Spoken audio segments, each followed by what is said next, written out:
తెలుగు రాష్ట్రాల్లో బంగారం ధరలు గణనీయంగా తగ్గాయి. మూడవ రోజు వరుసగా ధరలు పడిపోతున్నాయి. ఆకాశమే హద్దుగా దూసుకుపోయిన బంగారం ధరలకు కాస్త బ్రేక్ పడినట్లు కనిపిస్తోంది. బంగారం ధరలకు క్రమంగా తగ్గుముఖం పడుతున్నాయి. 10 గ్రాములు 24 క్యారెట్ల బంగారం పై రూ. 430 తగ్గింది. హైదరాబాద్ బులియన్ మార్కెట్లో బంగారం వెండి ధరలు ఇలా ఉన్నాయి. 22 క్యారెట్లు 10 గ్రాముల బంగారం ధర రూ.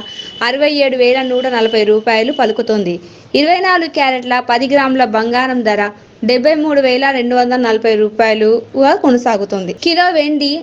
86,400గా నమోదైంది. విశాఖపట్నంలో 22 క్యారెట్ల తులం బంగారం ధర రూ. 67,140 కాగా 24 క్యారెట్ల బంగారం ధర రూ. 73,240 వద్ద కొనసాగుతోంది.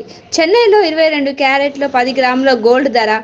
67,240 కాగా 24 క్యారెట్ల గోల్డ్ ధర రూ. 73,350కు చేరింది. బెంగళూరు విషయానికొస్తే ఇక్కడ 22 క్యారెట్ల తులం బంగారం ధర రూ. 67,140 కాగా 24 క్యారెట్ల బంగారం ధర రూ. 73,240కి చేరింది. అంతర్జాతీయ మార్కెట్లో నెలకొన్న ఆర్థిక పరిస్థితులు, డాలర్ విలువలో మార్పులు, పలు దేశాల్లో యుద్ధ ప్రభావాలు, వడ్డీ రేట్లలో హెచ్చుతగ్గులు కలిపి బంగారం ధర పెరుగుదల తగ్గుదలకు కారణమవుతున్నాయి.